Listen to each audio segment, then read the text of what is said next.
ನಮಸ್ಕಾರ ಸ್ನೇಹಿತರೆ. ಎಐ ಸದ್ಯ ಸ್ಕೂಲ್ ಮಕ್ಕಳಿಂದ ಹಿಡಿದು ಸಾಫ್ಟ್ವೇರ್ ಸಿಇಒಗಳ ತನಕ ಜಗತ್ತಿನ ಪ್ರತಿಯೊಬ್ಬರನ್ನು ಆವರಿಸಿರೋ ಹೊಸ ಮಾಯೆ. ಆ್ಯಪ್ ಓಪನ್ ಮಾಡಿದರೆ ಸಾಕು, ಅಲ್ಲಾವುದ್ದೀನನ ಅದ್ಭುತ ದೀಪದಂತೆ ನಾವು ಕಂಡಿದ್ದು, ಕೇಳಿದ್ದು, ಓದಿದ್ದು ಪ್ರತಿಯೊಂದಕ್ಕೂ ಕಣ್ಣು ಮಿಟುಕುವಷ್ಟರಲ್ಲಿ ಉತ್ತರ ಕೊಟ್ಟಿರುತ್ತೆ. ಹಾಡು ಬರಿ ಅಂದರೆ ಹಾಡು, ಕೋಡ್ ಬರಿ ಅಂದರೆ ಕೋಡು, ನೀವೇನೇ ಕೇಳಿದ್ರು ಆಪ್ತ ಸಹಾಯಕನಂತೆ ಅರಕ್ಷಣದಲ್ಲಿ ನಿಮ್ಮೆಲ್ಲ ಕೆಲಸ ಮಾಡಿಕೊಡುತ್ತೆ. ಆದರೆ ಎಐಗೆ ಇಂಥ ಅಗಾಧ ಶಕ್ತಿ ಬಂದಿತ್ತಾದ್ರೂ ಹೇಗೆ? ಕುವೆಂಪು ಅವರ ಕಾವ್ಯ ಮೀಮಾಂಸೆಯಿಂದ ಹಿಡಿದು ಐನ್ಸ್ಟೀನ್ರ ರಿಲೇಟಿವಿಟಿ ಸಿದ್ಧಾಂತದವರೆಗೆ ಜಗತ್ತಿನ ಸರ್ವ ಸಂಗತಿಯನ್ನು ಎಐಗೆ ತುಂಬಿದವರು ಯಾರು? ಎಲ್ಲವನ್ನ ಹೇಗೆ ನಿಮಗದು ಕಲ್ತ್ಕೊಂಡು ಹೇಳುತ್ತೆ? ಅಷ್ಟಕ್ಕೂ ಎಐ ಅಂದರೆ ಏನು? ಚಾಟ್ ಬಾಟ್ಗಳ ಹಿಂದೆ ನಿಜಕ್ಕೂ ಏನೇನಿರುತ್ತೆ? ಹೇಗೆ ಕೆಲಸ ಮಾಡುತ್ತೆ? ಬನ್ನಿ, ಈ ವಿಡಿಯೋದಲ್ಲಿ ಜಗತ್ತನ್ನೇ ಬದಲಿಸ್ತಾ ಇರೋ ಈ ಕ್ರಾಂತಿಕಾರಿ ಟೆಕ್ನಾಲಜಿಯನ್ನು ಬೇರೆ ಸಮೇತ ಅರ್ಥ ಮಾಡಿಕೊಳ್ಳೋ ಪ್ರಯತ್ನ ಮಾಡೋಣ.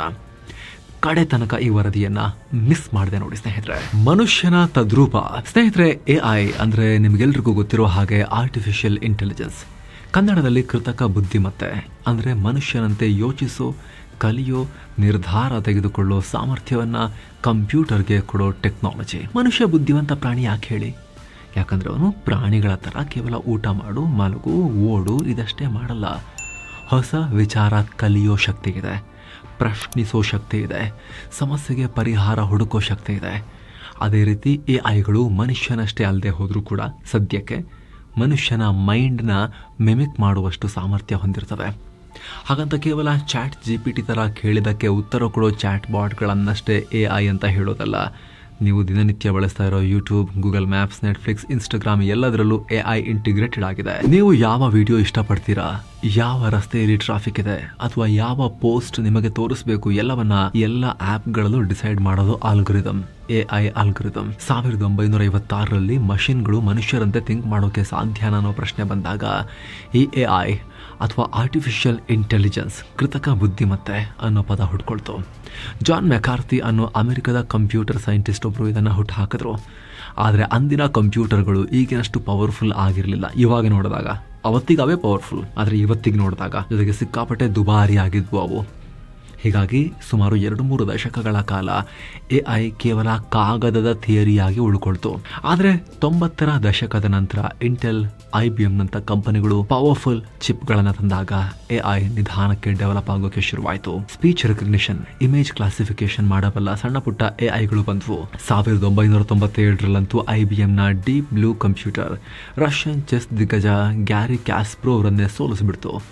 ಅಂದಿನ ಕಾಲದಲ್ಲಿ ಈ ಸುದ್ದಿ ಜಗತ್ತಿನಾದ್ಯಂತ ವೈರಲ್ ಆಗಿತ್ತು.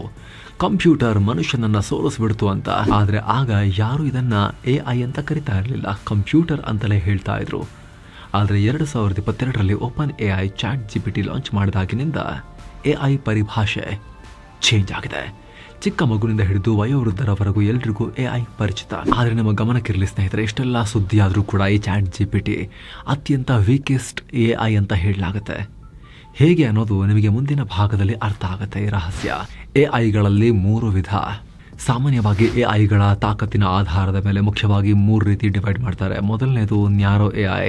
ಈ ಎಐನ ನಿರ್ದಿಷ್ಟ ಟಾಸ್ಕ್ ಅಥವಾ ಕೆಲಸಕ್ಕೆ ಅಂತ ಟ್ರೈನ್ ಮಾಡಿರ್ತಾರೆ.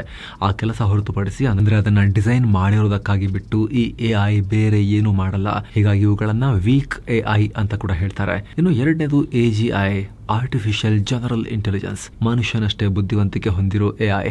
ಯಾವುದಾದ್ರೂ ಹೊಸ ಟಾಸ್ಕ್ ಕೊಟ್ಟಾಗ ಈ ಎಐ ಮನುಷ್ಯರ ರೀತಿ ಈ ಹಿಂದೆ ಕಲಿಸಿದ್ದನ್ನು ರೀಕಾಲ್ ಮಾಡಿ, ಥಿಂಕ್ ಮಾಡಿ ಆ ಸಿಚುವೇಶನ್ಗೆ ಅಪ್ಲೈ ಮಾಡುತ್ತೆ. ಈ ಹೊಸ ಟಾಸ್ಕ್ ಮಾಡೋದಕ್ಕೆ ಮನುಷ್ಯರು ಈ AGIನ ಮತ್ತೆ ಟ್ರೈನ್ ಮಾಡಬೇಕಾಗಿಲ್ಲ, ಅದೇ ಟ್ರೈನ್ ಮಾಡಿಕೊಳ್ಳುತ್ತೆ ಸ್ವಯಂ. ಹೀಗಾಗಿ ಇದನ್ನು ಸ್ಟ್ರಾಂಗ್ ಎಐ ಅಂತ ಕೂಡ ಕರೀತಾರೆ. ಇನ್ನು ಮೂರನೇದು ASI, ಆರ್ಟಿಫಿಷಿಯಲ್ ಸೂಪರ್ ಇಂಟೆಲಿಜೆನ್ಸ್. ಮನುಷ್ಯನ ಬುದ್ಧಿಯನ್ನು ಮೀರಿಸೋ ಎಐನ ಈ ಪರಮೋಚ್ಚ ಅವತಾರ ಇದು. ಈ ASI ಇದುವರೆಗೂ ಮನುಷ್ಯ ಥಿಂಕ್ ಮಾಡದ ರೀತಿಯಲ್ಲಿ ಯೋಚನೆ ಮಾಡಿ ಮನುಷ್ಯನ ಸಾಮರ್ಥ್ಯಕ್ಕೂ ಮೀರಿದ ಕೆಲಸವನ್ನು ಮಾಡುತ್ತೆ. ಹೀಗಾಗಿ ಇದನ್ನು ಗಾಡ್ ಲೈಕ್ ಎಐ ಅಥವಾ ಸೂಪರ್ ಎಐ ಅಂತ ಕೂಡ ಹೇಳ್ತಾರೆ. ಆದರೆ ಸ್ನೇಹಿತರೆ, AGI ಮತ್ತು ASI ಸದ್ಯ ಥಿಯರಿಗಳಲ್ಲಿ ಮಾತ್ರ ಇವೆ. ಅದರಲ್ಲೂ ASI ಕೇವಲ ಸಿನಿಮಾಗಳಿಗೆ ಮಾತ್ರ ಸೀಮಿತವಾಗಿದೆ. AGIಗಾಗಿ ಒಂದಿಷ್ಟು ಪ್ರಯತ್ನ ನಡೀತಾ ಇದೆ, ಆದರೆ ಇನ್ನೂ ಸಕ್ಸಸ್ ಸಿಕ್ಕಿಲ್ಲ. ಓಪನ್ ಎಐ ಸೃಷ್ಟಿಯಾಗಿರೋದೇ ಈ AGI ಡೆವಲಪ್ ಮಾಡೋದಕ್ಕೆ ಅಂತ ಹೇಳ್ತಾರೆ. ಸ್ಟಾರ್ಗೇಟ್ ಪ್ರಾಜೆಕ್ಟ್ ಮೂಲಕ ಅಮೆರಿಕ ಇಂತಹ AGI ರೆಡಿ ಮಾಡೋಕೆ ನೋಡ್ತಾ ಇದೆ. Open AI, Google, Microsoft, IBM ನಂತಹ ಟೆಕ್ ದಿಗ್ಗಜ ಕಂಪನಿಗಳು ಇದರಲ್ಲಿ ಸೇರಿವೆ. ಆದರೆ ಈ ಕ್ಷಣದವರೆಗೂ ಯಾವುದೇ AGI ಆಗಲಿ ASI ಆಗಲಿ ಇನ್ನೂ ಸೃಷ್ಟಿ ಆಗಿಲ್ಲ.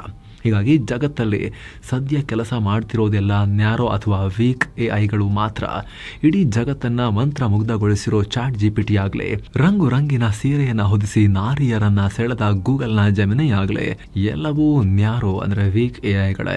ಅದರಲ್ಲೂ ಇವುಗಳನ್ನ ಜನರೇಟಿವ್ AI ಅಂತ ಕರೀತಾರೆ. ಸ್ನೇಹಿತರೆ, ಈ ChatGPT, ಜೆಮಿನಿ ಇವೆಲ್ಲ ಹೇಗೆ ಕೆಲಸ ಮಾಡುತ್ತೆ ಅನ್ನೋದನ್ನ ಅರ್ಥ ಮಾಡ್ಕೋಬೇಕು ಅಂದ್ರೆ ಜನರೇಟಿವ್ AI ಬಗ್ಗೆ ತಿಳ್ಕೊಳ್ಳೋದು ತುಂಬಾ ಇಂಪಾರ್ಟೆಂಟ್.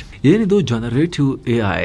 ಇದನ್ನು ನೋಡೋಕ್ಕಿಂತ ಮುಂಚೆ ಸ್ನೇಹಿತರೆ, ಒಂದು ಸಣ್ಣ ರಿಮೈಂಡರ್. ಮಸ್ತ್ ಮಗ ಪ್ರೀಮಿಯಂ ಮೆಂಬರ್ಶಿಪ್ ಶುರುವಾಗಿದೆ. ಅಲ್ಲಿ ಮೆಂಬರ್ಸ್ ಓನ್ಲಿ ಎಕ್ಸ್ಕ್ಲೂಸಿವ್ ವಿಡಿಯೋಸ್ ಬರ್ತಾ ಇದೆ, ಲೈವ್ ಇಂಟರಾಕ್ಷನ್ ಕೂಡ ಅಲ್ಲಿ ಸಿಗ್ತಾ ಇದೆ. ಇದರ ಕಾಸ್ಟ್ ಸ್ನೇಹಿತರೆ ದಿನಕ್ಕೆ ₹1 ಕಮ್ಮಿ, 97 ಪೈಸೆನ ಬರುತ್ತೆ. ಇಡೀ ತಿಂಗಳಿಗೆ ₹29. ಜೊತೆಗೆ ನೀವು ತೆಗೆದುಕೊಳ್ಳೋ ಪ್ರತಿ ಒಂದೊಂದು ಮೆಂಬರ್ಶಿಪ್ ಕೂಡ ನಮಗೆ ಇನ್ನಷ್ಟು ಚೆನ್ನಾಗಿ ಕೆಲಸ ಮಾಡೋಕೆ ನೀವು ಕೊಡೋ ಶಕ್ತಿ, ಅದು ನಮ್ಮ ಟೀಮ್ಗೆ, ಎಂಟೈರ್ ಟೀಮ್ಗೆ. ಸೊ ಆಸಕ್ತರು ಆಂಡ್ರಾಯ್ಡ್ ಯೂಸರ್ಸ್ ವಿಡಿಯೋ ಕೆಳಗಿರೋ ಜಾಯಿನ್ ಬಟನ್ ಮೇಲೆ ಕ್ಲಿಕ್ ಮಾಡಿ, ಆಪಲ್ ಯೂಸರ್ಸ್ ಡಿಸ್ಕ್ರಿಪ್ಷನ್ ಮತ್ತು ಪಿನ್ ಮಾಡಿರೋ ಕಾಮೆಂಟ್ನಲ್ಲಿ ಕೊಟ್ಟಿರೋ ಲಿಂಕನ್ನು ಚೆಕ್ ಮಾಡಿ. ಬನ್ನೀಗ ವರದಿಗೆ ನಾವು ವಾಪಸ್ ಆಗೋಣ. ಸ್ನೇಹಿತರೆ, ಜನರೇಟಿವ್ AI ನಿರ್ದಿಷ್ಟ ಕೆಲಸಗಳನ್ನು ಮಾಡೋ ವೀಕ್ AIಗಳಲ್ಲೇ ಒಂದು ಬಗೆಯ AI. ಇದಕ್ಕೆ ಒಂದಿಷ್ಟು ಡೇಟಾನ ಫೀಡ್ ಮಾಡಿದ್ರೆ ಅದು ಆ ಡೇಟಾದಲ್ಲಿರೋ ಪ್ಯಾಟ್ರನ್ ಬಿಹೇವಿಯರ್ನ ಕಲಿತು ಅದೇ ರೀತಿ ಹೊಸ ಕಾಂಟೆಂಟ್ನ ಜನರೇಟ್ ಮಾಡುತ್ತೆ. ಉದಾಹರಣೆಗೆ 10,000 ಹಾಡುಗಳ ಲಿರಿಕ್ಸ್ನ ಜನರೇಟಿವ್ AIಗೆ ಫೀಡ್ ಮಾಡಿದ್ರೆ ಇದು ಆ ಲಿರಿಕ್ಸ್ನಲ್ಲಿರೋ ವಾಕ್ಯಗಳ ರಚನೆ, ಶಬ್ದದ ಬಳಕೆ, ಪ್ರಾಸ ಇತ್ಯಾದಿ ಸೂಕ್ಷ್ಮತೆಗಳನ್ನು ಅಬ್ಸರ್ವ್ ಮಾಡಿ ಅದೇ ರೀತಿ ಹೊಸ ಲಿರಿಕ್ಸ್ ಸೃಷ್ಟಿ ಮಾಡುತ್ತೆ. ಈ ರೀತಿ ಆಡಿಯೋ ವಿಡಿಯೋ ಜನರೇಟ್ ಮಾಡುವ AI ಕೂಡ ಬಂದಿವೆ. ನೀವೀಗ ಆಲ್ರೆಡಿ ಇನ್ಸ್ಟಾದಲ್ಲಿ, Xನಲ್ಲಿ AI ಸೃಷ್ಟಿಸಿದ ವಿಡಿಯೋ ವೈರಲ್ ಆಗ್ತಿರೋದನ್ನ ಕೂಡ ನೋಡಿರ್ಬೋದು. AI ನಿರ್ಮಿತ ಸಿನಿಮಾಗಳು ಕೂಡ ಬರ್ತಿವೆ. ಆದರೆ ಇಡೀ ಜಗತ್ತನ್ನ ಮೊದಲು ಬೆರಗಾಗಿಸಿದ್ದು, ಜಗತ್ತಿಗೆ AI ಕೆಚ್ಚು ಹತ್ತಿಸಿದ್ದು ChatGPT ನಂತಹ ಟೆಕ್ಸ್ಟ್ ಬೇಸ್ಡ್ ಜನರೇಟಿವ್ AIಗಳು. GPT-3 ChatGPTಯ ಮೊದಲ AI ಮಾಡೆಲ್.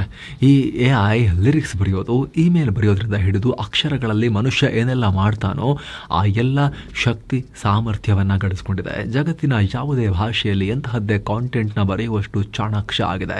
ಹೀಗಾಗಿ ಮಾರ್ಕೆಟ್ನಲ್ಲಿ ಸದ್ಯ ChatGPTನ ಮೋಸ್ಟ್ ಪವರ್ಫುಲ್ AI ಅಂತ ಕನ್ಸಿಡರ್ ಮಾಡಲಾಗುತ್ತೆ. ಆದರೆ ChatGPT ಹುಟ್ಟಿದ ಹೇಗೆ, ಇದನ್ನು ಹೇಗೆ ಟ್ರೈನ್ ಮಾಡ್ತಾರೆ, ChatGPT ಜಗತ್ತಿನ ಎಲ್ಲವನ್ನ ಕಲ್ತಿದ್ದು ಹೇಗೆ, ಇದು ಅರ್ಥ ಆಗಬೇಕು ಅಂದರೆ ನಾವು LLM ಅನ್ನೋ AI ಮಾಡೆಲ್ ಬಗ್ಗೆ, ಈ ವಿಶೇಷ ಮಾಡೆಲ್ ಬಗ್ಗೆ ತಿಳ್ಕೋಬೇಕು. ChatGPTಯ ಪರಮ ಗುರು LLM. ಸ್ನೇಹಿತರೆ, 2010ರ ದಶಕದವರೆಗೆ AI ಡೆವಲಪ್ಮೆಂಟಲ್ ಸ್ಟೇಜ್ನಲ್ಲಿತ್ತು. ಅಲ್ಲಿವರೆಗೂ ಫ್ಯಾಕ್ಟರಿಯಲ್ಲಿ ನಟ್ಟು ಬೋಲ್ಟ್ ಹಾಕೋದು, ಮನೆಯಲ್ಲಿ ಕಸ ಗುಡಿಸೋ ವ್ಯಾಕ್ಯೂಮ್ ರೋಬೋಗಳು, ಹೀಗೆ ಒಂದು ನಿರ್ದಿಷ್ಟ ಕೆಲಸ ಮಾಡೋ ಸಣ್ಣ ಪುಟ್ಟ AIಗಳಿದ್ವು. ಆದರೆ 2010ರ ದಶಕದಲ್ಲಿ ಕ್ರಾಂತಿ ಆಯಿತು. ಕಂಪ್ಯೂಟರ್ ಸೈಂಟಿಸ್ಟ್ಗಳು ಮನುಷ್ಯನ ಬ್ರೈನ್ನಿಂದ ಇನ್ಸ್ಪೈರ್ ಆಗಿ ನ್ಯೂರಲ್ ನೆಟ್ವರ್ಕ್ಸ್ ಅನ್ನೋ ಹೊಸ ಕಾನ್ಸೆಪ್ಟ್ ಆವಿಷ್ಕಾರ ಮಾಡಿದರು. ಇದರಲ್ಲಿ ದೊಡ್ಡ ಮಟ್ಟದ ಡೇಟಾನ ಫೀಡ್ ಮಾಡೋದ್ರಿಂದ ಮಷಿನ್ಗಳಿಗೆ ಮನುಷ್ಯ ಭಾಷೆಯಲ್ಲಿನ ಪ್ಯಾಟರ್ನ್ಗಳನ್ನು ಕಲಿಸಬಹುದು ಅಂತ ಗೊತ್ತಾಯಿತು. ಆವಾಗ ಹುಟ್ಕೊಂಡಿದ್ದೆ ChatGPT. 2018ರಲ್ಲಿ ಶುರುವಾಗಿ 2022ರಲ್ಲಿ ChatGPT ಲಾಂಚ್ ಆಯಿತು. ಇದರಲ್ಲಿ LLM ಅನ್ನೋ ವಿಶೇಷ ನ್ಯೂರಲ್ ನೆಟ್ವರ್ಕ್ ಮೂಲಕ ಮನುಷ್ಯ ಭಾಷೆಯನ್ನ AIಗೆ ಕಲಿಸಲಾಯಿತು. ಇವತ್ತು ChatGPT ಇಷ್ಟು ಪವರ್ಫುಲ್ ಅನಿಸೋಕೆ ಕಾರಣ ಕೂಡ ಈ LLM. ಯಾಕಂದ್ರೆ ಇದರಲ್ಲಿ AI ಮನುಷ್ಯರಂತೆಯೇ ಭಾಷೆ ಕಲಿಯುತ್ತೆ. ಹೇಗೆ ಅಂತ ಎಕ್ಸ್ಪ್ಲೇನ್ ಮಾಡ್ತೀವಿ ನೋಡಿ. ಮೊದಲನೇದಾಗಿ LLM ಅಂದ್ರೆ ಲಾರ್ಜ್ ಲ್ಯಾಂಗ್ವೇಜ್ ಮಾಡೆಲ್. ದೊಡ್ಡ ಮಟ್ಟದ ಡೇಟಾ ಸೆಟ್ನಿಂದ ಮನುಷ್ಯರ ಭಾಷೆ ಕಲಿಯೋ AI ಅಂತ. ಇದು ಹೇಗೆ ಕೆಲಸ ಮಾಡುತ್ತೆ ಅಂದರೆ, ನೀವು ಗೂಗಲ್ ಅಥವಾ ಕೀಪ್ಯಾಡ್ನಲ್ಲಿ ಆಟೋ ಕಂಪ್ಲೀಟ್ ಫೀಚರ್ ನೋಡಿದಿರಲ್ಲ. ಏನಾದರೂ ಟೈಪ್ ಮಾಡಿದ್ರೆ ಮುಂದಿನ ಪದ ಏನೋ ಅನ್ನೋದನ್ನು ಗೆಸ್ ಮಾಡ್ತಾ ಇರುತ್ತೆ. ಉದಾಹರಣೆಗೆ ಗೂಗಲ್ನಲ್ಲಿ ನೀವೇನಾದರೂ ವಿರಾಟ್ ಕೊಹ್ಲಿ ಅಂತ ಟೈಪ್ ಮಾಡಿದ್ರೆ ಗೂಗಲ್ ಅದಕ್ಕದೆ Virat Kohli images, Virat Kohli age, Virat Kohli photo ಅಂತ ಮುಂದಿನ ಪದವನ್ನು ಪ್ರಿಡಿಕ್ಟ್ ಮಾಡಿ ತೋರಿಸುತ್ತೆ. ಇದು ಹೇಗಾಗುತ್ತೆ ಅಂದರೆ, ಗೂಗಲ್ ನೀವು ಸರ್ಚ್ ಮಾಡುವಾಗ ಲಕ್ಷಾಂತರ ಬಾರಿ ನೀವೇನು ಟೈಪ್ ಮಾಡಿರ್ತೀರಿ ಅಥವಾ ಬೇರೆಯವ್ರು ಏನು ಟೈಪ್ ಮಾಡಿರ್ತಾರೆ ಅನ್ನೋದನ್ನು ಅಬ್ಸರ್ವ್ ಮಾಡಿರ್ತಾರೆ. ವಿರಾಟ್ ಕೊಹ್ಲಿ ಅಂತ ಟೈಪ್ ಮಾಡಿದ ನಂತರ ಎಷ್ಟು ಬಾರಿ ಯಾವ ಪದವನ್ನು ಎಂಟರ್ ಮಾಡಿದ್ರಿ ಅನ್ನೋ ಡೇಟಾ ಇಟ್ಕೊಂಡಿರುತ್ತೆ. ಉದಾಹರಣೆಗೆ ನೀವು ವಿರಾಟ್ ಕೊಹ್ಲಿ ಇಮೇಜಸ್ ಅಂತ 100 ಸಲ ಸರ್ಚ್ ಮಾಡಿರ್ಬೋದು, ಏಜ್ ಅಂತ 80 ಸಲ ಸರ್ಚ್ ಮಾಡಿರ್ಬೋದು, ಫೋಟೋಸ್ ಅಂತ 50 ಸಲ ಸರ್ಚ್ ಮಾಡಿರ್ಬೋದು.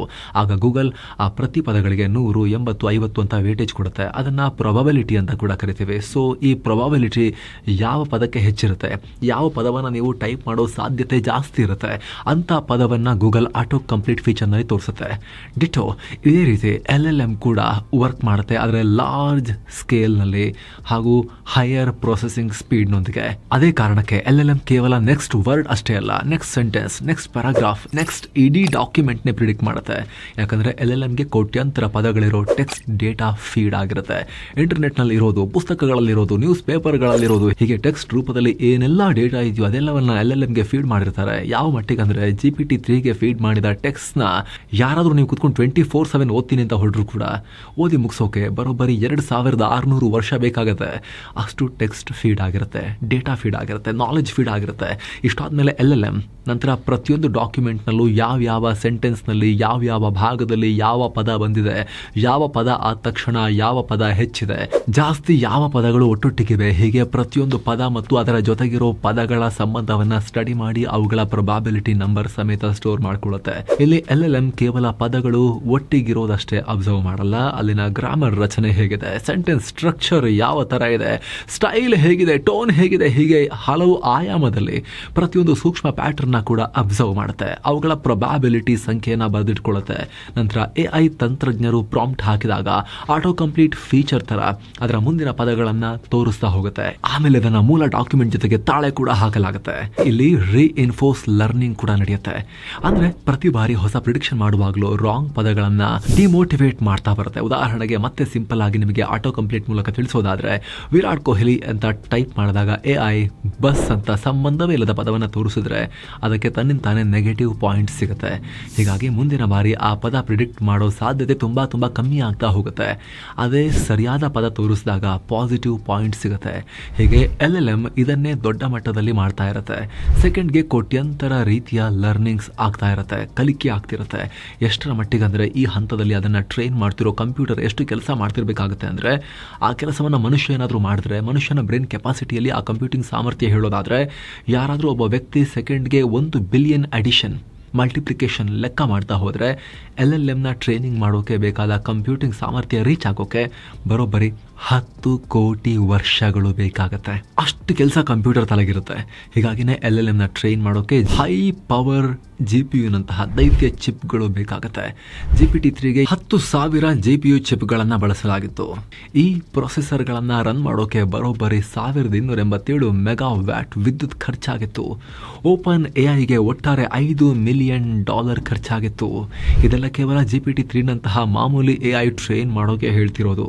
ಈಗ ಬರ್ತಿರೋ ಮಾಡೆಲ್ಗಳನ್ನು ಟ್ರೈನ್ ಮಾಡೋಕೆ ಇದರ 10 ಪಟ್ಟು 100 ಪಟ್ಟು ಖರ್ಚಾಗುತ್ತೆ. AI ಅಷ್ಟೊಂದು ಪರ್ಫೆಕ್ಟ್ ಅನಿಸೋದು ಹೇಗೆ? ಈ LLMಗಳು ಇಷ್ಟೊಂದು ಪರ್ಫೆಕ್ಟ್ ಆಗಿರೋಕೆ ಮತ್ತೊಂದು ಕಾರಣ ಇವು ಫೌಂಡೇಶನಲ್ AI ಮಾಡೆಲ್ಗಳು, ಅಂದ್ರೆ ಆ ಕ್ಷೇತ್ರದಲ್ಲಿ ಆಲ್ ರೌಂಡರ್ಗಳು. ಈಗ ಉದಾಹರಣೆಗೆ ನಾವು ಕೇವಲ ಲಿರಿಕ್ಸ್ ಬರೆಯೋ AI ಮಾಡೆಲ್ನ ಮಾತ್ರ ಡೆವಲಪ್ ಮಾಡ್ಬೋದು. ಇದಕ್ಕೆ ಹೆಚ್ಚೇನು ಖರ್ಚಾಗಲ್ಲ, ಆದರೆ ಆ AIಗೆ ಲಿರಿಕ್ಸ್ ಬಗ್ಗೆ ಅಷ್ಟೇ ಗೊತ್ತಿರುತ್ತೆ. ಅದೇ LLM ನಂತಹ ಫೌಂಡೇಶನಲ್ ಮಾಡೆಲ್ಗಳು ಕೇವಲ ಲಿರಿಕ್ಸ್ ಅಷ್ಟೇ ಅಲ್ಲ, ಇತಿಹಾಸ, ವಿಜ್ಞಾನ, ಕಲೆ, ಮ್ಯಾಥ್ಸ್, ಜಿಯೋಗ್ರಫಿ ಹೀಗೆ ಎಲ್ಲ ವಿಚಾರಗಳಲ್ಲೂ ಪಾಂಡಿತ್ಯವನ್ನು ಹೊಂದಿರ್ತವೆ, ಪಾಲಿಮ್ಯಾಥ್ಸ್ ಆಗಿರ್ತವೆ. ಹೀಗಾಗಿ ಇಂತಹ LLMಗಳನ್ನು ಕತೆ ಬರ್ಕೊಡು, ಲಿರಿಕ್ಸ್ ಬರ್ಕೊಡು, ಬರ್ತಿರೋದನ್ನು ಎಕ್ಸ್ಪ್ಲೇನ್ ಮಾಡುವಂಥ ಸಣ್ಣ ಪುಟ್ಟ ಕೆಲಸಗಳಿಗೆ ಬಳಸಿದಾಗ ಮನುಷ್ಯರಂತೆ ಅತ್ಯಂತ ಎಫೆಕ್ಟಿವ್ ಆಗಿ ಬರ್ಕೊಡ್ತವೆ. ಹೀಗಾಗಿನೇ ಎಲ್ಲ ರಾಷ್ಟ್ರಗಳು ಈಗ ಫೌಂಡೇಶನಲ್ LLMಗಳನ್ನು ಡೆವಲಪ್ ಮಾಡೋಕೆ ಮುಗಿ ಬಿದ್ದಿರೋದು. ಓಪನ್ AIನ GPTಗಳು, ಗೂಗಲ್ನ ಬರ್ಟ್, ಮೆಟಾದ ಲಾಮಾ, ಚೈನಾದ ಡೀಪ್ಸಿಕ್, ಮಸ್ಕ್ರಾ XAI, ಅಲಿಬಾಬಾರ ಕ್ವೆನ್ ಎಲ್ಲವೂ ಫೌಂಡೇಶನಲ್ LLMಗಳು.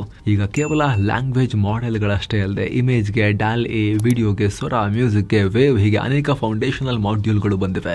ಅಲ್ಲದೆ ಫೋಟೋ, ಆಡಿಯೋ, ವಿಡಿಯೋ ಸೇರಿದ ಮಲ್ಟಿ ಮಾಡೆಲ್ AIಗಳು ಕೂಡ ಬಂದಿವೆ.